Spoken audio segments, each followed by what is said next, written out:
Welcome back to Superhuman Radio.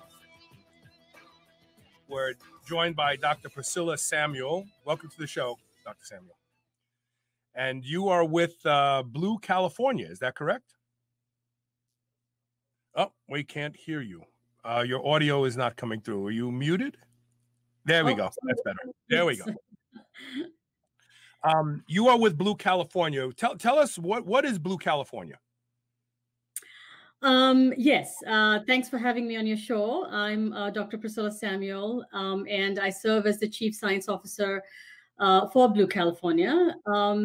Blue California is an ingredients manufacturer, of science-based ingredients that go into numerous different avenues: food, beverage, dietary supplements, personal care, as well as the cosmetic industry. Okay. And recently you published a study on something called ergothioneine. Am I pronouncing that right? Ergothioneine? Ergothioneine, yes. Thioneine. And this is an amino acid. It's not something our bodies produce, correct? That is correct. You have to get it from outside sources, right? Okay. Yes. Yes. So and your research was done on telomeres, and we know that telomeres became in vogue about a decade ago. It was thought that the telomere length was indicative of lifespan. Some of that research has shifted to not necessarily the frank length of the telomere as much as how fast it is degrading as an indicator. Can you clear up what the current state of science is about telomere length? Yeah, sure. So telomere length is considered a marker of cellular aging. And you're right, it has been historically looked at for longevity, life length, etc. However, it has been more and more also associated with a bunch of different chronic diseases. That we are well familiar with: cardiovascular disease, diabetes, etc. And so telomere shortening has gained a fair amount of focus and interest, and that is what we also looked at in this particular in vitro study with ergothioneine. Okay, now the other thing about telomeres, just so the audience understands, I'm going to try to give the Reader's Digest version of how I think of what they do. The telomeres are strands at the end of our DNA. They're actually toolbox or tools or parts.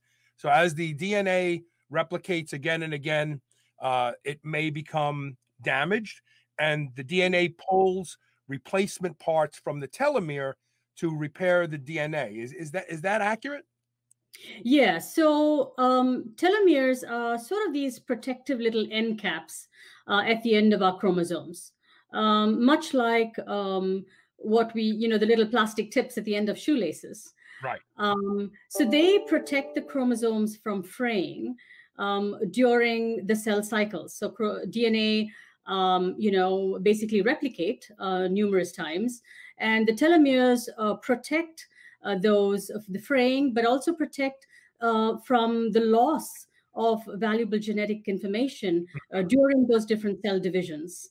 They themselves don't necessarily code for anything, but they protect the losses of genetic information during those different and multiple cell divisions. So they are pretty critical. Now, they do naturally shorten over time, but it appears that from various research that we have to date, that the science shows that you can influence that shortening rate and therefore the telomere length itself. Now, when shortening reaches a critical size, the cells kind of become senescent or inactive. One wants to prolong that cell life and, reduce the rate of shortening. Okay. And then the discovery of telomerase, an enzyme that seems to protect the telomeres from shortening, was discovered. And then that was all the rage. Astragalus, TA65, all these companies were promoting certain plant-based products that was supposed to increase telomerase, but I don't think the science on those particular products really worked out, did it? Yes, I mean, I think we're still understanding a fair amount about telomerase. And you're right. Basically, telomerase is the enzyme that's responsible for adding the DNA sequences. And what we did find in our in vitro studies, we looked at telomerase as well, separately, and we did find in our study that telomerase was actually increased by about 50 to 90% across the different doses that we studied at 24 and through 24 to 48 hours, which we think may be partly responsible for the results that we saw in this in vitro study. Okay. So now let's talk about ergothioneine. First of all, anything with the word ergo on the front, to me, means energy, exercise. It's Latin for exercise, is it not? Or movement or something like that, right? Yes. Okay. So originally, when was ergothioneine actually discovered? Ergothioneine was discovered several decades ago. Okay. There was a fair amount of research back in the 50s, 60s, and 70s, and then there wasn't as much in between until maybe about a decade ago or so. Now there has been quite a flood of research on theanine, ergothioneine, and in numerous different fronts. A fair amount of the work is observational. We are aware of some clinical studies that are ongoing on different fronts. But as you were, earlier pointing out, it's this obscure little amino acid that not a lot of people know about. It is a naturally, it is basically the star of our research, and it is a naturally occurring amino acid, which interestingly has this amino acid interestingly has antioxidant properties. It's found across almost all cells and tissues in the body from some research that was done, and at different levels. And it appears that maybe the significant role that it has is in its antioxidant capacity. So it's a pretty unique amino acid in that sense. Although it's a pure and not as very well known, there is more and more evidence that is becoming known about ergothioneine. And in fact, one of the unique things about ergothioneine is that it actually has a specific transporter. So the human body has a transporter for ergothioneine, simply called the ergothioneine transporter. It is specific to ergothioneine, and due to the growing evidence on ergothione's role in the body, as well as the fact that there is this essentiality for a specific transporter in the human body, Right. some researchers and experts have suggested that ergothioneine should even be defined as a longevity vitamin. Well, in fact, Dr. Bruce Ames, who was a guest on my show in 2008, we covered the first research on a 100-year-old lab dye called methylene blue and how it was effective at reversing Alzheimer's disease. And so he was on my show in 2008. He's a fantastic man. He's also the person who created the way we score cancer-causing agents. Brilliant man. He's the one who first said it was it should be considered a longevity vitamin.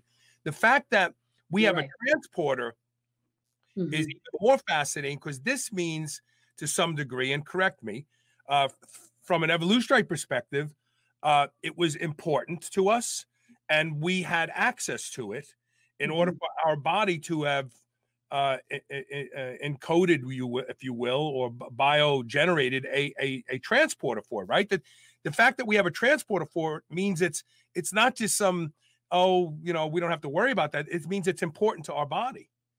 Yes, and you're absolutely right about Dr. Bruce Ames. He was the one who suggested that it be called the longevity vitamin. And yes, the fact that our body actually has a specific, the fact that we have, a specific transporter for it has really gained a lot of interest and curiosity in the scientific space for why that's the case. And scientists are certainly beginning to explore that more fully on multiple different fronts.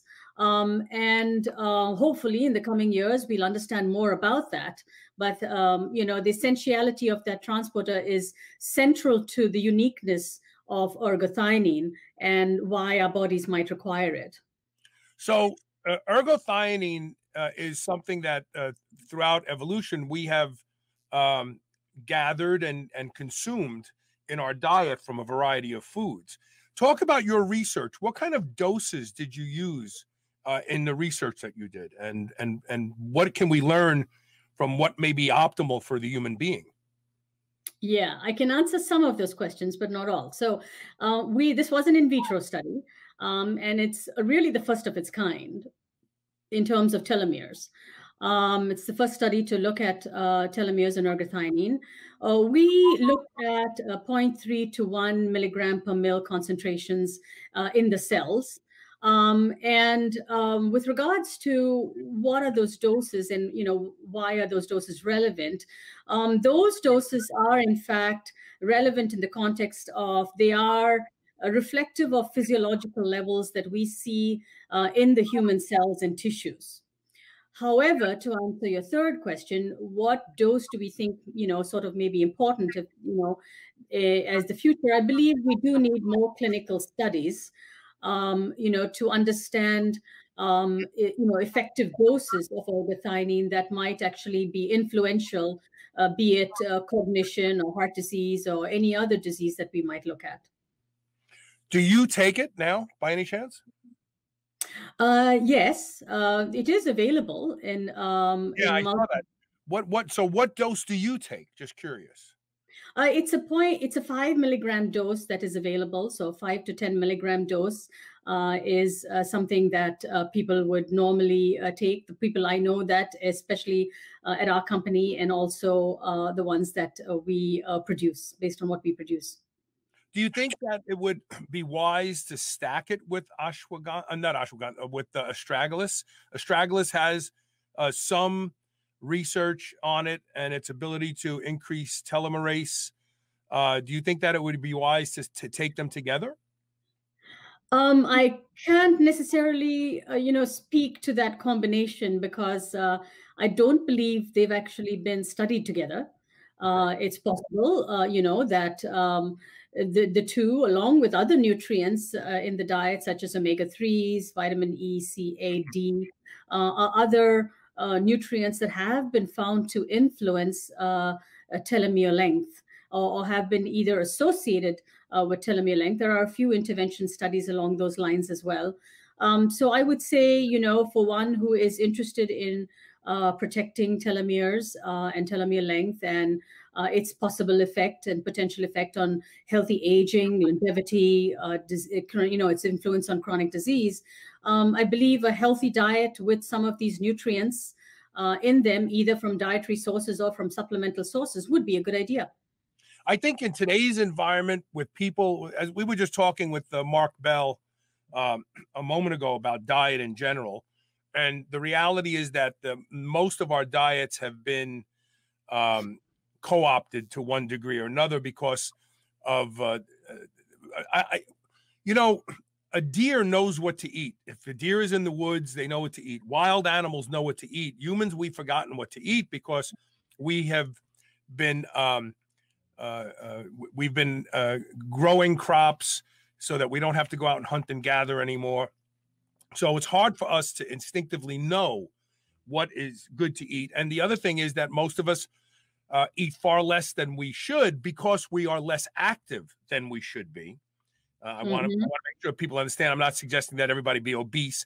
We used to be more. The idea that we have to wear a wristwatch to remind us to get 10,000 steps today shows us how off we are. When a baby who's just learned to walk will get 20,000 steps in a day, and they don't have to wear a wristwatch to remind them. Our ancestors worked and walked all day long from sunup to sundown, and today we sit for most of that time. So I'm not suggesting people eat more, but the reality is that we're not consuming, we're consuming 2,000 calories a day, and we don't have the ability to eat lots and lots of bolete or oyster mushrooms, which seem to be the highest in this unique amino acid. So the reality of trying to get it from your diet in today's context would be difficult. So I think supplementation is the only way to go. Well, 5 to 10 milligrams doesn't sound like a lot. Is there any anecdotal evidence in any groups of humans that have been exposed to this amino acid long term and what we know about their telomeres? Yeah, so there is evidence in the literature. A fair amount of the literature is observational data from different parts of the globe. And it has been higher intakes of it in the range of 10 milligrams, in some studies higher, have been found to be associated with reduced risk of cancer, reduced risk of cardiovascular disease, and also improved cognition. So as you age, beyond the age of 60 to 80, etc., one's cognition typically tends to be a little bit more diminished. And it has been found that those with higher levels of ergothioneine in their blood, so we don't know what the intakes were, but we do know that high levels in the blood have been associated with better cognition. And so that's a very interesting area as well that continues to be pursued and is quite intriguing. And it's interesting that you brought up the issue of diet and activity, because I mean, the most recent dietary guidelines, the 2020 to 2025, U.S. dietary guidelines, notes that about half the U.S. adult population has one or more chronic diseases. And these chronic diseases are those that are related to poor diets, inactivity in terms of physical activity. Yet again, the dietary guidelines certainly promote a variety of healthy foods. I mean, not only to get the nutrients we need, but also those that are beneficial to promoting health and reducing and preventing the rate and progression of these diseases. So there's a fair amount of focus on that in these most recent dietary guidelines that were just released. And so in that context, I would say, ergothioneine, as it continues to have more evidence for it, as it relates to improving and supporting health, would be something that of benefit for people to include in their diet. And you're right, it is difficult to get high levels of it unless you're a very high mushroom eater, right, or who eats a lot of mushrooms. Liver is another one that contains it. Is it possible that it's stored in the liver and that's why the liver contains it? But yes, it's actually found in almost all cells and tissues in the body. Okay. And so yes, it is a reason why we find them in sources of liver and meats as well. But there are only certain types of fungi and bacteria that actually make ergothioneine, and that's how it gets into our food supply. And so there are certain parts of Europe where they do eat a fair amount of these certain specific high ergothioneine containing mushrooms that have higher intakes of ergothioneine. And then certain Southeast Asian populations also that have certain types of mushrooms in their diet. But for the most part, then, folks who don't consume these foods have very low intakes of ergothioneine. So it is something that one would have to either get through foods and beverages that are fortified or through a supplemental source. If someone is listening to your show and they have a supplement company, can they reach out to you if they think they want to start to include ergothioneine in one of their supplement blends? Absolutely. They could go to our website, which is www.bluecal-ingredients.com. There is a white paper that we have on ergothioneine there, and they can certainly, there's a way for them to contact us for more information with regards to ergothioneine as well. And do you sell direct to the public also, or no? We at Blue California don't necessarily sell directly to the public. Okay, so you're more you could sell to manufacturers, but not to the individuals. And as you said, it is available on the market today, so that's good to know. I find it fascinating. One last question: is there any evidence that ergothioneine, if used in adequate doses for long enough period of time, can not just halt the shortening of telomeres, but increase their length, almost reverse the clock, if you will? Yeah, that's a fascinating question. So in this particular in vitro study with Blue California's ErgoActive, ergothioneine, we found that under oxidative stress conditions, so under oxidative conditions, ergothioneine reduced the rate of shortening. It also resulted in a longer median length of the telomeres, and it also reduced the percentage of short telomeres at both 8 weeks as well as at 4 weeks. The study period was 8 weeks. In order to see a longer, what we did not see necessarily was longer telomeres. What we saw was the preservation of telomere length. So together, all of those results certainly suggest that ergothioneine might help preserve and protect the length of ergothioneine of telomeres.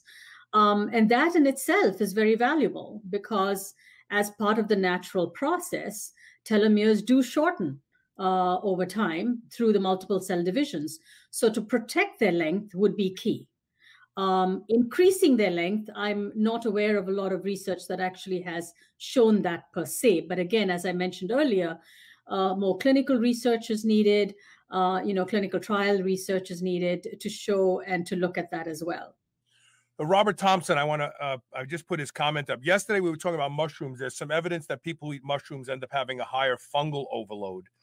So I was saying that I've gotten away from eating mushrooms, as have some other people that are following this research. And he said, yesterday mushrooms were bad, today mushrooms are good. I'm not suggesting mushrooms are good.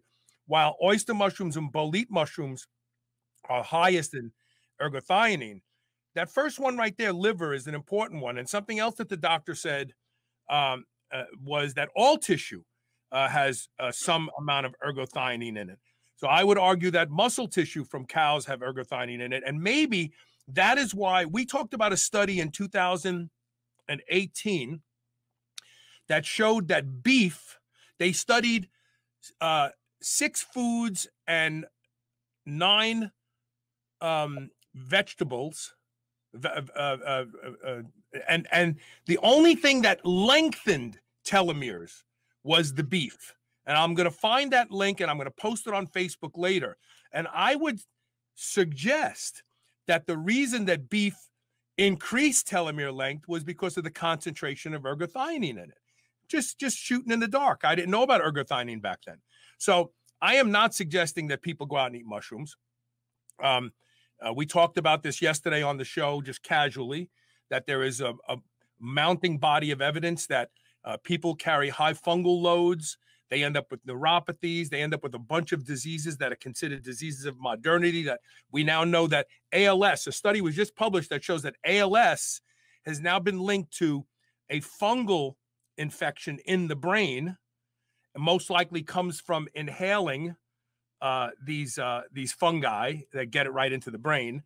You know, as we learn more and more about fungus, we learn that it's not our friend. At least not in high loads. As you get older, things like LL37 and other antifungals in the body start to wane, and fungi can overtake the body faster than when you're young. Also, high sugar diets contribute to this as well. But I am not suggesting that people run out and eat mushrooms. Eat liver instead. And I have a funny feeling that if somebody went back and looked at the beef study that we talked about in 2018, they may find out that there was a higher degree of ergothioneine in those people's blood who ate a lot of beef. Just saying. You know, the problem with science is it's never one thing, and it's never black and white. It's not even gray. And to think that this one thing or that one thing is all you need is an insult to the complexity of the human body.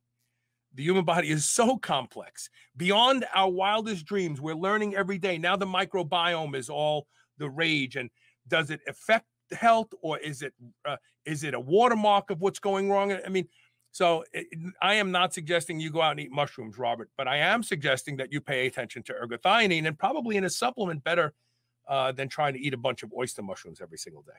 Just to guess. Because, with oyster mushrooms, you have other problems, right? You have contaminants.